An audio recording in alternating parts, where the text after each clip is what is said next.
إن الحمد لله نحمده ونستعينه ونستغفره ونعوذ بالله من شرور أنفسنا ومن سيئات أعمالنا. من يهده الله فلا مضل له ومن يضلل فلا هادي له.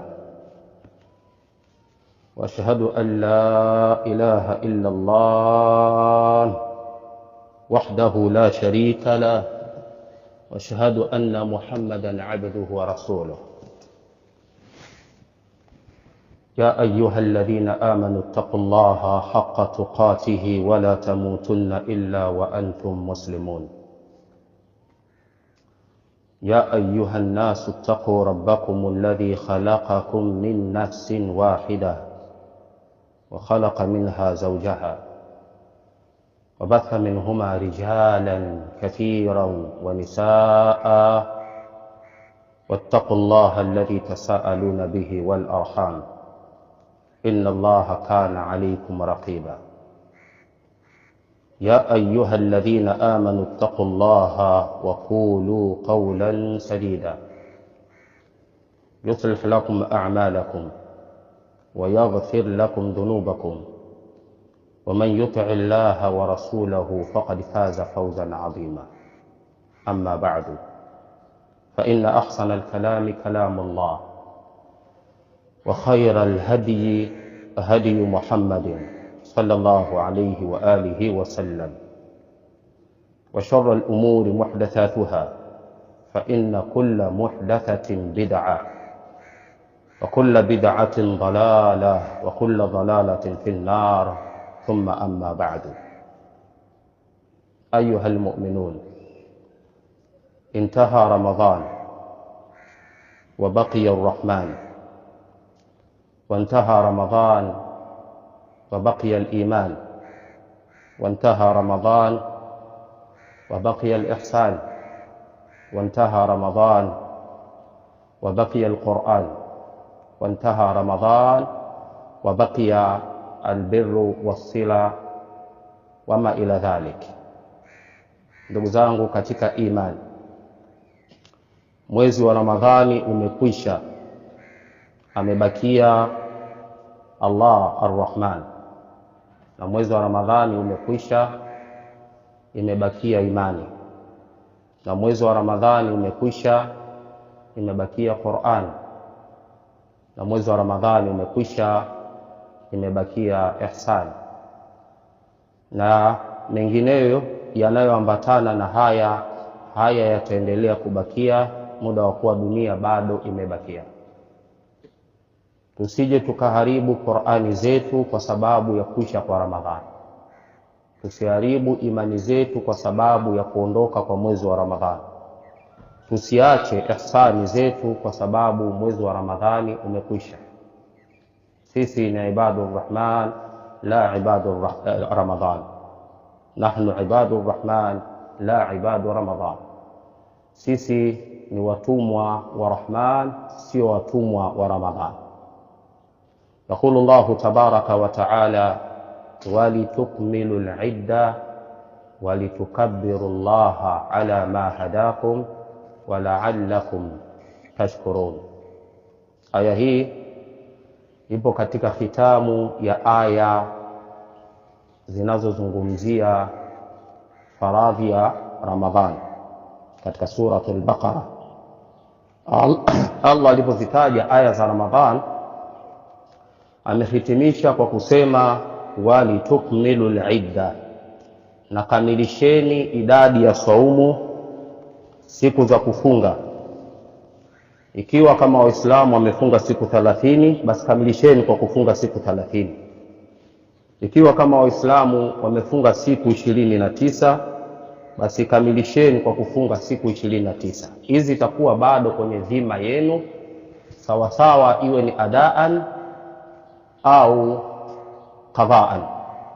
Mkamilishe idadi hizi kwa wakati uliopo, na kama imetokea sababu za kutokutekeleza wakati uliopo, basi mtatekeleza kwa njia ya kulipiza baada ya kuisha kwa Ramadhani. Kwa takwa la kwanza ni kukamilisha saumu ya mwezi wa Ramadhani, na takwa la pili walitukabbirullaha ala ma hadakum, na ili mumtukuze Allah kwa kule kukuongozeni. Allahu akbar, Allahu akbar, la ilaha illa Allah, Allahu akbar, Allahu akbar, walillahi alhamd.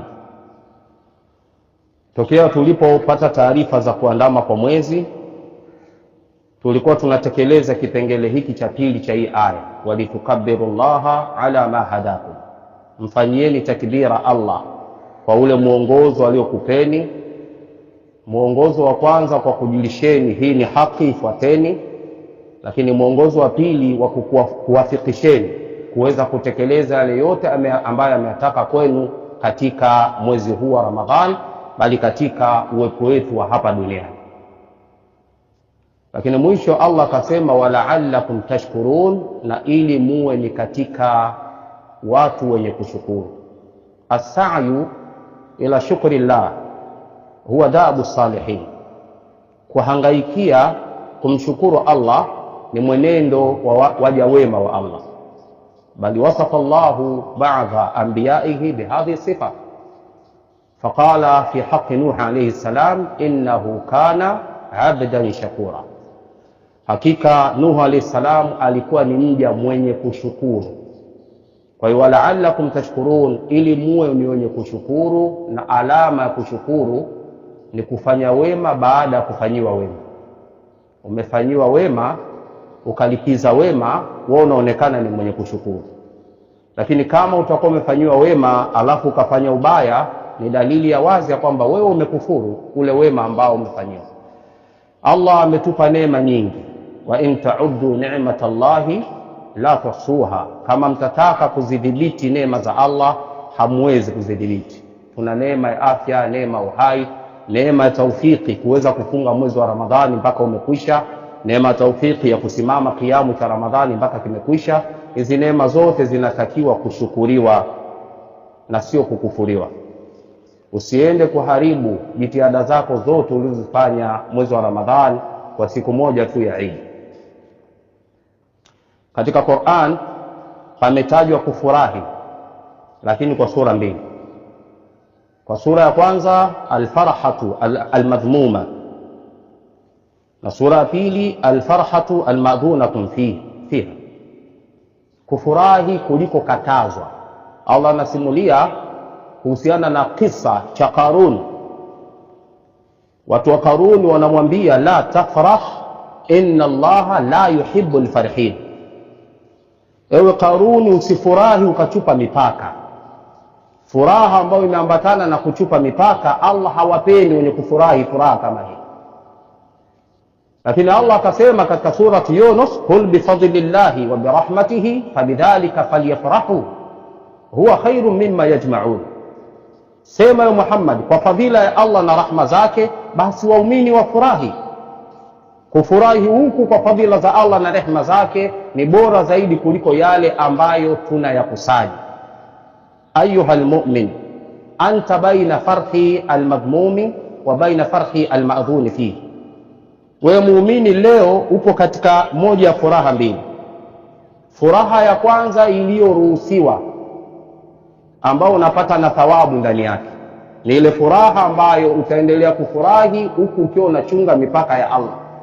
Na furaha ya pili ni ile iliyokatazwa, furaha ambayo itakupelekea waasi, ufanye maasi, uharibu wema wako ambao umeutengeneza katika mwezi mzima wa Ramadhani. Bila shaka waumini tuna raghaba ya kuwa na furaha ambayo itadumu hapa duniani na kesho akhera. Lisaimi farhatan yafrahuhuma, farhatun inda fitri wa farhatun inda liqa'i rabbi. Mwenye kufunga anathibitikiwa na furaha mbili. Furaha wakati wa kufungua saumu yake jioni baada ya kuwa amemaliza saumu. Leo siku ya Eid, baada ya kuwa amekamilisha mwezi mzima, anafurahi kuwafikishwa kutimiza matakwa ya Allah tabaraka wa taala juu yake. Lakini furaha ya pili ni ya kwenda kukutana na Allah tabaraka wa taala siku ya kiyama. Usiharibu furaha hii ya pili kwa furaha hii ya kwanza. Furaha yako hii ya kwanza isiende kukutibulia furaha ya pili ya kwenda kukutana na Allah subhanahu wa ta'ala siku ya kiyama. Ikhwani fil iman, tumewafikiwa na Allah subhanahu wa ta'ala kufunga saumu. Tumewafikiwa na Allah tabaraka wa ta'ala kusimama katika kisimamo cha Ramadhani. Tumewafikiwa na Allah jalla wa ala kuisoma sana Qur'an. Tumewafikiwa na tukawafikiwa. Sisi mara nyingi tuna tabia ya kuona kile tulichokifanya kimazoea ni haki yetu na mistahiki yetu, na tunaona ni kawaida na imekuwa hivyo kwa sababu tunafanya kila siku. Miaka na miaka Ramadhani inakuja, tunafunga, inapita, tunaendelea. Lakini billahi alaikum, hii ni neema kubwa sana ambayo Allah ametujalia. Tumefunga katika hali ya amani, hali ya utulivu, hali ya masikilizano, hali ya neema mbalimbali. Wenzetu hawajapata neema kama hii. Mimi kwa umri wangu na kumbukumbu zangu, hakuna Ramadhani imekuwa ngumu kwa umma wa Kiislamu kama Ramadhani hii. Haulioni hilo kwa sababu sisi tunaswali kama sasa hivi hapa tupo kwenye swala hili. Hakuna hata mlinzi mmoja hapa ambaye analinda chochote. Hakuna askari, hakuna mgambo, hakuna yoyote. Tupo katika furaha na rahma ya Allah. Lakini wenzetu hata hii swala ya Eid, kwa wale waliowafikiwa kutoka kwenda kwenye salatul Eid, wapo na mashaka, huenda sasa hivi makombora yakashuka. Umma wa Kiislamu bima fihim sunniyuhum wa bima fihim shi'iyuhum, umma mzima wa Kiislamu kwa masuni wao pamoja na mashia wao, eneo lote la Waislamu katika Ramadhani hii limefunga katika wakati mgumu sana. Tukiwa katika wiki ya kwanza ya Ramadhani, kaka mkubwa wa ulimwengu akishirikiana na mtoto pendwa wamekwenda kufanya ijramu katika nchi ya Iran.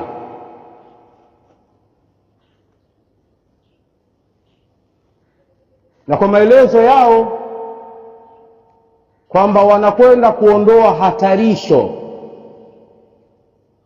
kutokana na kile kinachoogopewa kwa huyu anaitwa Muirani. Ana silaha za maangamivu, anatishia amani ya dunia. Kwa hiyo ikawa wamekwenda hawa bwana wakubwa wawili kwa ajili ya kwenda kuvamia nchi ile na kuua waliowaua, na wanaendelea kuua mpaka leo. Haya mambo yameweka Waislamu katika wakati mgumu sana. Mimi namshukuru Allah tabaraka wa taala katika wakati ambao nimeona Waislamu wana utulivu kiasi kikubwa sana. Huu wakati unawezekana ukawa ni wakati wa mfano. Changamoto zote hizi ambazo zinatokea bado hawajaanza kurushiana makombora Waislamu wenyewe kwa wenyewe kwa lengo la kuwa na kijana wenyewe kwa wenyewe. Pamoja na kwamba zimefanyika jitihada nyingi na zinaendelea kufanyika kuwachonganisha baina Waislamu wenyewe kwa wenyewe wapigane. Mara utasikia Uturuki nako kumepigwa makombora, lakini anasimama rais wa Uturuki anasema hapana, sio Muislamu aliyotupa makombora haya. Hii ni amani ambayo Allah ameijalia kwetu. Ikhwani fil iman, dunia imeingia katika wakati mgumu sana kipindi hiki. Unapopandisha gharama za mafuta ambao ni wasila wa vyombo vya usafiri, unakwaza katika usafiri. Unapokwaza katika usafiri kutoka sehemu moja kwenda sehemu nyingine, unakwaza mawasiliano. Ukikwaza mawasiliano, unakwaza uchumi. Sasa dunia inaelekea katika janga kubwa sana la kuporomoka katika uchumi. Lakini tukiulizana, haya yote ni kwa ajili ya nini? Kwa ajili ya kumwahami mtoto pendwa, yeye tu huyu mmoja sababishe vurugu zote za dunia? Kweli? Ikhwani, Allah anasimulia katika kitabu kitukufu cha Qur'an kisa cha Nabiiullah Suleiman alayhi salam. Huyu bwana analetewa habari na mmoja wa majeshi yake ambaye ni ndege anaitwa Hudhud. Suleiman tafaqada at-tayra faqala ma li la ara al-hudhud am kana min al-ghaibin. Alikagua jeshi lake la ndege akasema, mbona simuoni ndege hudhud, au kakimbia? Akasema, law hadhibannahu adhaban shadidan au la adbahannahu au la yatiyanni bisultanin mubin. Nikimkamata hudhud nitamwadhibu adhabu kali au tamchinja au aniletee uthibitisho alikwenda wapi. Allah anasimulia katika Qur'ani, famakatha ghaira ba'idin faqala ahattu bima lam tuhit bihi wajituka min sab'in binaba'in yaqin. Akakaa muda si mrefu akajitokeza yule hudhud, akamwambia Nabii Allah Suleiman, mfalme, mimi nimejua kile ambacho wewe hujui. Nimetoka kwenye maeneo ya mji wa Saba na nimekuja na habari yenye yaqini. Inni wajadtu imra'atan tamlikuhum wa utiyat min kulli shay'in wa laha 'arshun 'azim wajadtuha wa qaumaha yasjuduna lish-shamsi min dunillah. Nimekwenda kwenye mji wa Saba, nimeukuta kule wamemilikisha mwanamke ndio mtawala wao, lakini zaidi ya hayo ni kwamba wanasujudia asiyekuwa Allah tabaraka wa taala. Suleiman katika busara za uongozi akasema, sanandhuru asadaqta am kunta min alkadhibin, tutakagua na kuhakiki habari yako. Umejitetea tu kwa sababu umeambiwa utachinjwa au na habari yenye ukweli ndani yake? Akatuma majeshi yake ya majini kwenda kukagua, akakuta habari kama alivyoeleza hudhud. Suleiman alayhi salam akaandika ujumbe, innahu min Suleiman wa innahu bismillahir rahmanir rahim alla ta'alu alayya wa atuni muslimin. Hii barua inatoka kwa Suleiman, na barua hii imeanza na bismillahir rahmanir rahim, msijitukuze kwangu, njoeni haraka hali ya kuwa ni Waislamu. Yule mama Malakatu Saba al-musamma bi Balqis, mfalme wa Saba ambaye anajulikana kwa jina Balqis, aliwaita mawaziri wake akawaambia, inni ulqiya ilayya kitabun karim. Nukta ya kwanza hiyo, nimeletewa barua tukufu. Akaiheshimu barua ya mfalme kwa kuita ni barua tukufu. Na mwisho akawaambia, ma kuntu qati'atan amran hatta tashhadun, siwezi nikapitisha amri mimi tu, nataka nanyi nichangie mawazo kwenye hili. Kawaida ya wapambe wa viongozi huwa wanajitutumua kwa viongozi ili wapate heshima kwa viongozi. Wakatokea baadhi ya masufaha wanawambia, nahnu ulu quwwatin wa ulu basin shadidin wal amru ilayka fanduri madha ta'murin, si tuna nguvu na tuna uwezo mkubwa kwenye uwanja wa mapambano. Mfalme angalia tu, unasemaje? Utakachokisema tutakachokifanya. Yule mama pamoja na kuwa ni mwanamke alichunga amani ya dunia, akachunga salama ya nchi yake, akachunga salama ya mamlaka yake. Akasema, innal muluka idha dakhalu qaryatan afsaduha waja'alu a'izzata ahliha adilla wakadhalika yaf'alun wa inni mursilatun ilayhim bihadiyatin fanadhiratun bima yarji'u almursalun. Hakika ya wafalme wanapoingia katika mji kijeshi huwa wanaufisili mji ule, wanauharibu. Alafu target ya kwanza inakuwa kwa viongozi, watawashusha wale waliokuwa juu wawe chini, wawe duni. Ushauri wenu ni mzuri, lakini hamjaangalia maslahi ya nchi na maslahi ya kiongozi wenu. Ngojeni, natuma ujumbe kwa Suleiman na zawadi, alafu sikilizeni atakachorudisha Suleiman, ndio tutatoa maamuzi. Suleiman kafikiwa na zawadi ile, anasema, atumiduna ni bimali, mnataka kunihonga kwa mali? Fama atani Allahu khairan mimma atakum, mimi mali alizonipa Allah ni bora zaidi kuliko alizokupeni. Mnaonekana mnajeuri, nakuja na jeshi.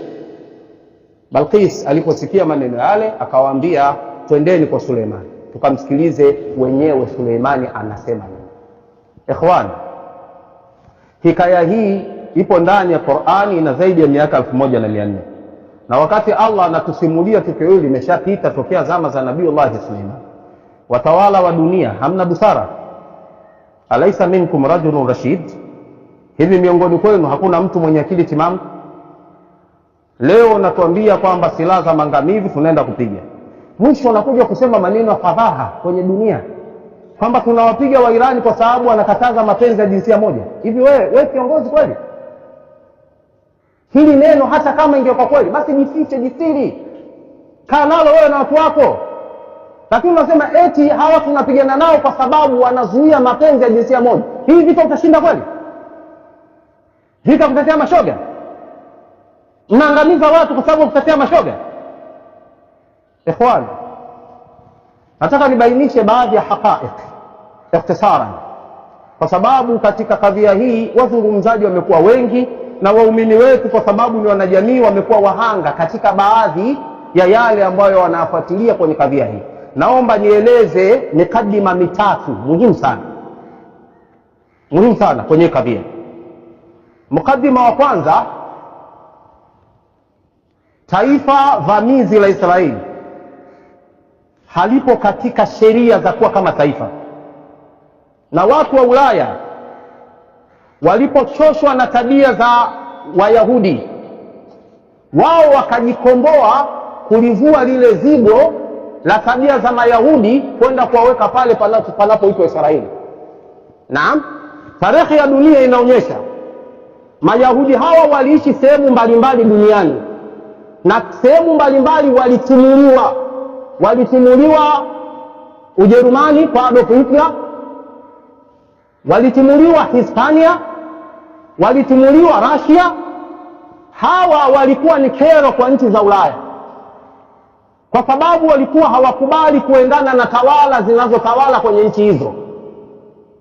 Kwa ilipotokea pamepatikana sehemu ya kwenda kuwabwaga wakae pale kama makazi yao, nchi za Ulaya zikaubwaga ule mzigo, lile tatizo kutoka kwenye nchi zao, wakawaambia nyinyi takwenu ni hapa, kaeni hapa, tutawalindeni kwa hali yoyote iwayo.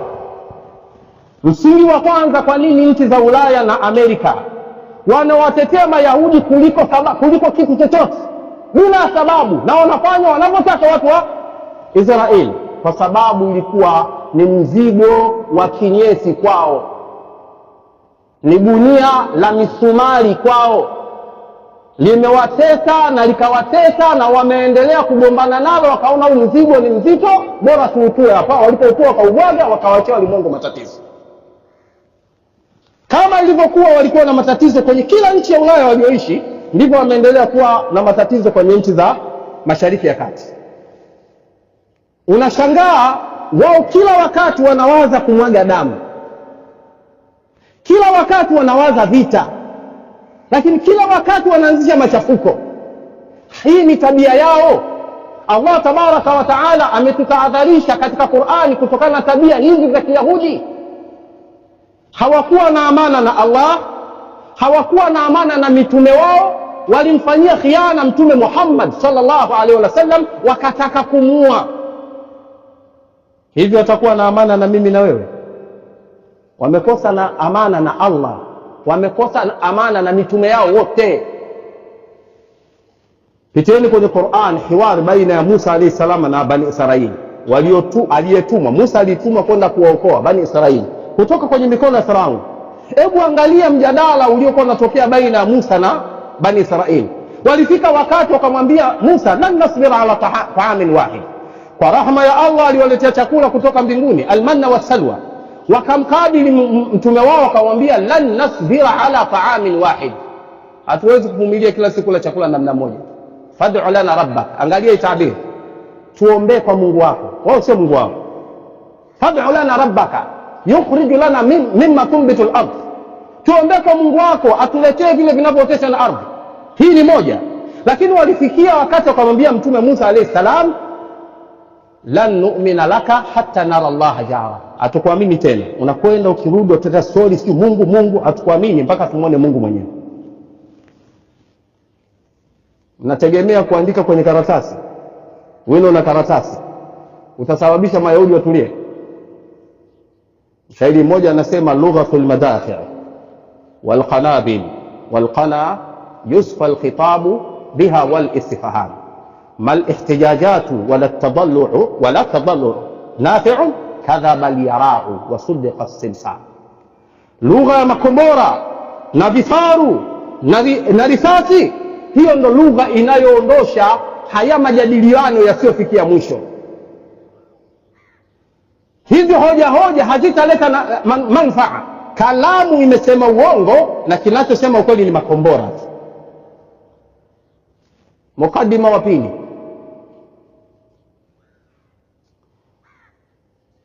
Baada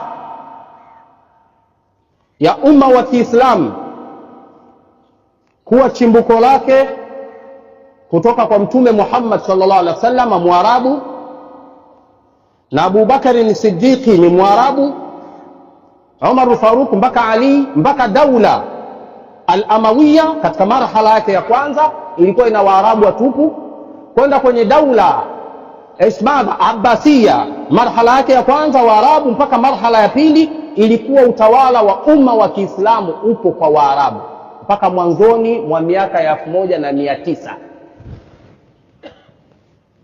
ambapo umma wa Kiislamu ulitoka kwenye mikono ya Waarabu ukawa unatawaliwa na Waajemi, na miongoni mwa Waajemi wa mwisho kutawala walikuwa ni Waturki, daula Uthmania, Ottoman Empire. Lile jambo halikuwa linaridhiwa sana na Waarabu. Zingatieni sana maneno ambayo nawaambieni. Waarabu hawakuwa wameridhika kwamba wao wenye asili ya Uislamu mtume anatokana na wao, hapo Uislamu ni dini ya kwao, wawe wanaendeshwa na Waajemi wasiokuwa Waarabu. Walijaribu kujitoa kwenye makucha haya nyakati tofauti, lakini ilikuwa ni ngumu. Mwanzoni wa miaka 1900, naomba mnielewe na hili neno naolisema, kwa msaada wa baadhi ya nchi za Ulaya, kwa msaada wa baadhi ya nchi za Ulaya, Waarabu waliweza kujitoa kwenye utawala wa Waajemi. Ikaanza mwaka 1917 utawala unaitwa Saudi Arabia, al-Mamlakatu al-Arabiyya as-Saudiyya. Zikaanza kujitokeza hizi nchi, Omani, Dubai na nyinginezo, zikawa nchi vinavyojitawala wenyewe kutoka kwenye daulatu al-Uthmaniyya, utawala mkubwa unaoitwa dola ya Uthmani ambayo ilikuwa chini ya Waturuki. Mwaka 1924 ukaporomoka rasmi utawala wa Uturuki, na hawa walioanza kujitokeza wakawa tawala kamili, kwa sababu kabla ya hapo, kwa sababu ya jina la Uislamu na mtawala mkubwa wa Uislamu alikuwa ni Mturuki, walikuwa chini ya taa ya Waturuki. Lakini ilipofikia katika hali kama hiyo, ikawa vijidola hivi vimejichomoza, vimeanza kujitawala wenyewe, daula Islamia ile hama ikawa imeporomoka moja kwa moja. Mukadima huu wa pili unajenga taswira ya baadhi ya hizi sura mnazoziona, kwamba kwa sababu hizi nchi za Waajemi za Kiislamu zina nguvu, nazo ni tishio la kuja kurudisha tena ule utawala ambao utakuwa wa Kiislamu chini ya Waajemi. Waarabu wanaliogopa hilo. Wamemfama kwa sababu wao hawana nguvu ya kijeshi, wana nguvu ya kiuchumi, wakalazimika kuazima nguvu ya kijeshi kutoka kwa nani? Marekani. Marekani akaweka bezi zake za kijeshi katika mashariki ya Waarabu, akawa wanavuna pesa nyingi sana kwa Waarabu kupitia katika kauli mbiu yake ya ulinzi, kutokana na tishio la nchi za Waajemi, Mwirani, Mturuki. Hawa wote waliwahi kutawala dunia. Kwa hiyo ikawa anabembelezwa Marekani kwa hali yoyote aendelee kubakia pale, kwa sababu ya kuogopa tishio la Waajemi kuja tena kuvamia maeneo yao. Kwenye hili wameendelea kuwa Waarabu kwa hali yoyote, wapo tayari kutoa chochote ili mradi hao mabwana wa wahami kutokana na tishio la Waajemi. Lakini swali la msingi, Waajemi hawa kama ni Waturuki, wana asili ya Uislamu, tena ni Masunni, na kama ni Wairani ni Mashia, na ushia wa Irani una historia. Alipoingia Khomeini kuja kutawala katika eneo lile la Irani, ndipo aliposimika sehemu kubwa ya ushia Ithnaasharia wenye chuki na bughdha na Allah na mtume wake na masahaba mtume Muhammad sallallahu alaihi wasallam. Lakini ndani ya Irani kuna masunni wa Kurdistani, wale ni masunni. Eneo la kusini la Irani ni masunni wengi sana. Yote kwa yote, hili jambo liliweza kutatuliwa na Uislamu wenyewe. Kama ni hofu kutokana na hawa wageni, Uislamu ulikuwa una uwezo wa kutatua changamoto hii. Kama maneno ya mtume Muhammad sallallahu alaihi wasallam, al-imara min Quraysh, utawala unatakiwa uwe kwa nani? Kwa Mkuraishi. Muda wa kuwa Mkuraishi yupo, huyo ndo anatakiwa awe mtawala. Kwa Waarabu, kama mnajihisi ndani yenu yupo Mkuraishi ana vigezo, huyo anastahili kuwa mtawala. Kaeni Waislamu wenyewe kwa wenyewe mzungumze, malize hili tatizo. Hili tatizo haliwaruhusu kumchukua Marekani kuja kumweka katika hazina zenu, kumchukua kafiri wa Marekani kuja kuwa ni mlinzi wenu. Na fatwa za wanawazuoni wakubwa miongoni mwao al-Imam al-Albani rahmatullahi ta'ala alayhi, aliwakataza wa Saudia kuchukua jeshi la Marekani kuliweka katika maeneo ya Riyadh. Huu ni mukaddima wa pili. Mukaddima wa tatu, siku zote mtu ambaye amewahi kutawala huwa anakuwa na ndoto za kutawala. Hata Herakli, mfalme wa Roma, alipokuja Abu Sufyan akaweka naye meeting ya kumuuliza kuhusiana na huyo mtume aliyojitokeza huko kwenu, mmoja wa maswali alimuuliza, ewe Abu Sufyan, huyo bwana anaodai utume huko kwenu, baba yake aliwahi mfalme? Abu Sufyan akasema hapana. Je, babu yake aliwahi kuwa mfalme? Akasema hapana. Je, familia yake shakuwa wafalme? Akasema hapana. Herakli akamwambia, huyo jamaa ni mtume wa kweli. Abu Sufyan akamuuliza, umetumia gezo gani kwa swali hili? Akasema hivi, ingekuwa kwenye ukoo wake kulikuwa kuna asili ya watawala, huyu haya madai ya utume anaodai alikuwa anadai madai ya utawala wa babu zao, sio utume wala chochote. Lakini umenihakikishia kwamba kwao hakukuwa na utawala, na huyu bwana amekuja na madai haya, huyo ni mtume wa kweli. Anachokidai ni kitu cha msingi. Mtu yote aliyotawala ana ndoto za kuendelea kutawala. Mashariki ya Kati ina tawala nyingi zilizowahi kutawala dunia. Mwirani katika Persia ya kwanza, Uislamu unakuja duniani, umekuta tawala superpower mbili, utawala wa Roma na utawala wa Persia. Persia ni Wairani, kwa waliwahi kuitawala dunia kabla ya Uislamu. Lakini baada ya Uislamu pia waliwahi kutawala dunia, sehemu fulani ya dunia wa Uislamu, dola Fatimia, ambayo ilitawala maeneo ya Masjid na maeneo ya jirani. Hawa bado wana ndoto ya kuendelea kuitawala dunia. Lakini Uturuki, nimetoka kutaja hapa punde, Uturuki mpaka mwaka 1924 ndio ilikuwa utawala wa Uislamu duniani. Hawa wana ndoto pia ya kuitawala dunia. Watawala wote wa dunia wanawaogopa watawala waliotangulia wa dunia.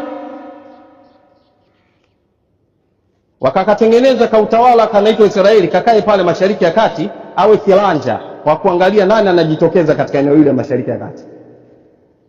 Mwingereza akamweka mwaka 1946 mpaka 48, akamweka Mwisraeli maeneo yale kwa lengo la kwamba nusu ibakie kwa Waarabu Waislamu, nusu iwe ya Waisraeli, kama kilanja wa kukaa pale kuchunga nani anajitokeza tumtandike kabla hajaleta matatizo.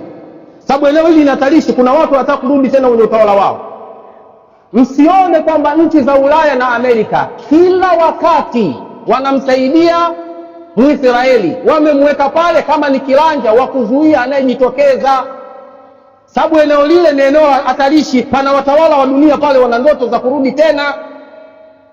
Kwa hiyo mtalalamika sana walimwengu, kwa nini Israeli, kwa nini Israeli? Israeli ni mwanajeshi wa bwana wakubwa. Vita vyote mlivyosikia, vita vya siku 6, Waarabu wamekusanya nguvu zao zote, wanajiandaa kwa ajili ya kwenda kumpiga Mwisraeli na kumuondoa.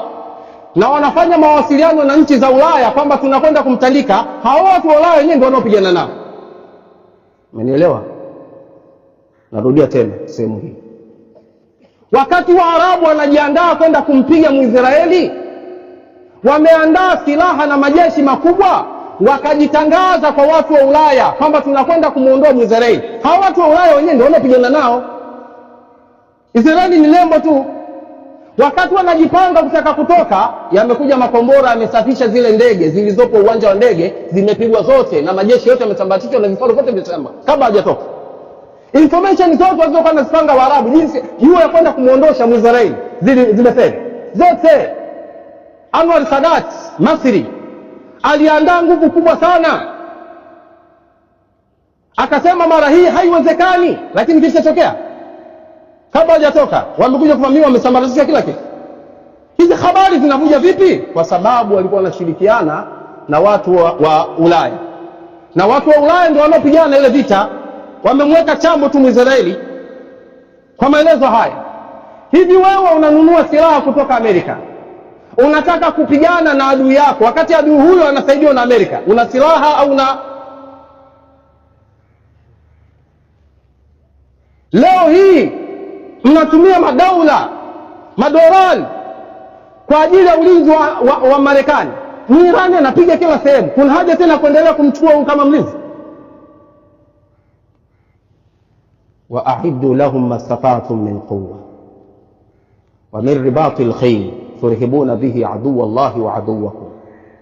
الآن الله تبارك وتعالى anatutaka waumini tuandae kiasi tunachoweza katika nguvu dhidi ya maadui zetu.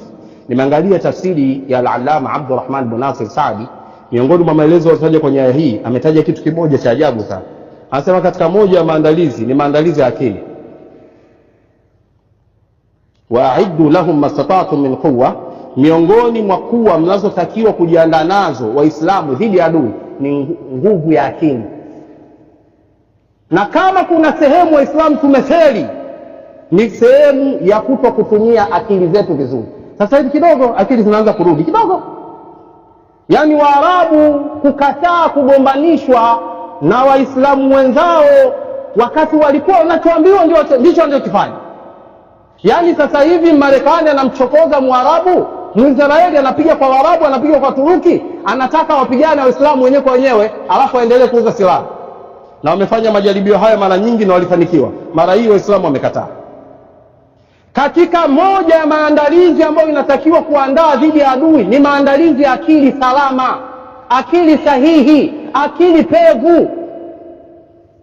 Na Mtume Muhammad sallallahu alaihi wasallam akatwambia, ala innal quwwata ar-ramy, hakika nguvu iliyokusudiwa hapa ni makombora ya kurusha. Sasa mmetakwa mjiandae, mnaacha kujiandaa, mnaenda kuchukua hizo majeshi ya kuwalinda. Yule mwanamume anapiga tu, zinaingia tu. Hayo majeshi sio yanasaidia nini?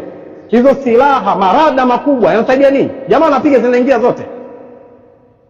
Kama sauti hii inasikika kwa Arabu, watu wao ni wa Marekani na silaha zao zote, waingizeni vijana wa Kiislamu katika wa'iddu lahum mastata'tum min quwwa, na uwezo mnao wa kimali, uwezo wa kufinance haya mambo mnao Waislamu. Na maandalizi ya miaka 10 20 sio tatizo. Muirani anaivimbia dunia sasa hivi, amekaa miaka mingapi ya maandalizi? Miaka 80 mpaka 90, 80 mwanzo mpaka 88. Muirani anapigana na Muiraki aliyokuwa anasapotiwa na Amerika na nchi za Ulaya. Wamepigana miaka 8, Muirani alikuwa mnyonge. Lakini baada ya vita vile ndio Muirani akaingia maabara. We hata uwe viongozi 100 wa Irani, wameiandaa nchi nzima kwa viongozi. Kama vile ambavyo ilikuwa kufa kwa Mtume haikuwa dosari, alisimama Abubakari kisimamo kizuri. Alipokufa Abubakari haikuwa dosari, akauawa Umar haikuwa dosari. Kwenye upande wa uongozi na utawala hatukuwahi kuyumba, kwa sababu Mtume alifanya maandalizi ya watu vizuri. Kwa hiyo Marekani na Mwisraeli, mkidhani kwamba mtaondoa wa Irani kwa sababu ya kuua watu, wao wameandaa watu wengi mno wanaweza kushika nafasi hiyo. Sasa jamani, wahidu lahum mastata'tum min quwwa, andaeni kiasi cha nguvu mnachokiweza. Leo hii kulazimika eti kumtumia Marekani kwa sababu ya tishio la Muirani Mshia, kwa sababu ya tishio la Mturuki, sababu sio Mwarabu. Huu ni uzembe wa hali ya juu sana. Kwa nini msiwaandae vijana wenu? Waarabu ni wanaume kwenye tarehe ya dunia. Mmoja ya watu ambao wameonyesha muujiza duniani katika Waarabu, Osama bin Zaidi, kamanda wa jeshi miaka 17. Wapi imewahi kutokea kama hii? Huyu ni Mwarabu, tena Msuudi. Dunia inakumbuka mtu ambaye anaitwa Khalid ibn al-Walid. Mpaka msemaji mmoja anasema ajazatin nisa'u an yalidna mithla Khalid. Wakina mama wameshindwa tena kuzaa mfano wa Khalid ibn al-Walid. Alikuwa Mwarabu huyu. Tunao akina Khalid wengi, tunao akina Osama bin Zaidi wengi, lakini wameweka kwenye vijio vya kahawa. Wanakunywa kahawa kwenye vijio vya kahawa. Hawa mkiwabadilishia mazingira, hawa ni wakina Khalid tamam kabisa. Hawa ni wakina Osama bin Zaidi, wakina Abdullah ibn Mas'ud. Lakini mazingira ambayo mnawalea ni mazingira starehe. Ikhwani, umma wa Kiislamu umepita katika wakati mgumu sana mwezi wa Ramadhani. Kipindi hiki kigumu kitufundishe, tujifunze hapa tulipo tunaelekea wapi. Tumetahammal walillahi alhamdu wal minna, tumefunga vizuri, tumesimama visimamo vizuri, tumeimaliza Ramadhani vizuri. Dhima ya Ramadhani tumeitua. Tuna dhima ya kutetea itikadi yetu, tuna dhima ya kutetea dini yetu. Turudi tena katika majidi yetu. Miongoni mwa vitu ambavyo mimi navilalamikia sana kwa upande wa Uislamu, Waislamu, mimi mtoto wangu wa kwanza nimemuita Musa kwa sababu ya kisa cha Musa ibn Umair. Nikitaraji awe Mus'ab kama Mus'ab ibn Umair, na nalazimisha akuwe hivyo katika malezi yake. Haya matukio ya juzi yametokea, nimekikumbuka sana hiki kisa cha Suleiman na Balqis. Allah kanijalia mwezi wa Ramadhani pata mtoto wa kike, nikamuita Balqis. Nataka awe kama mfalme wa Saba. Nina ndoto fulani katika akili yangu napita, inawezekana, na mimi sikati tamaa, wallahi inawezekana. Inawezekana. Isipokuwa wewe akili yako imeharibiwa. Wewe akili imeharibiwa, unaona kwamba ni jambo zito, haliwezekani. Wallahi inawezekana. Mtume Muhammad sallallahu alaihi wasallam ametokea katika mazingira duni mno. Pamoja na kwamba ni muayyadun min Allah, anatiwa nguvu kutoka kwa Allah, lakini aliweza kutengeneza akiwa mdogo, kutoka kwenye uchungaji wa mbuzi mpaka katika sayadatul alam. Mtoto aliolelewa kwenye kuchunga mbuzi, mtoto yatima wa baba na mama, ndio aliokuwa mtawala wa dunia. Siwaje wakina Musa anashindwa kuwa watawala wa dunia, wametoka kwa baba na mama? Qur'ani ipo, sunna ipo, tunashindwa wapi? Lakini akili za Waislamu, eti Muislamu leo kwa nakabati hizi zote za umma wa Kiislamu anafikiria mtoto wake aje kuwa fulani katika dunia, aje kuwa fulani katika dunia. Mimi kwangu atakuwa Musa ibn Umair, na huyo hakika aliozaliwa atakuwa Malakatu Saba, Balqis. Majina haya ya sadifu uhalisia wa hawa waliokuwa. Na wewe hujachelewa ndugu yangu, yawezekana kabisa tukatengeneza kuanzia hapa tulipo, hata baada ya miaka 10 ijayo, miaka 20 ijayo, tujue tunatakiwa kufanya nini, tuishi katika yale ambayo tunataka tuyafanye. Allah hadondoshi matendo ya watu wema wanaotenda. Thumma amma ba'd.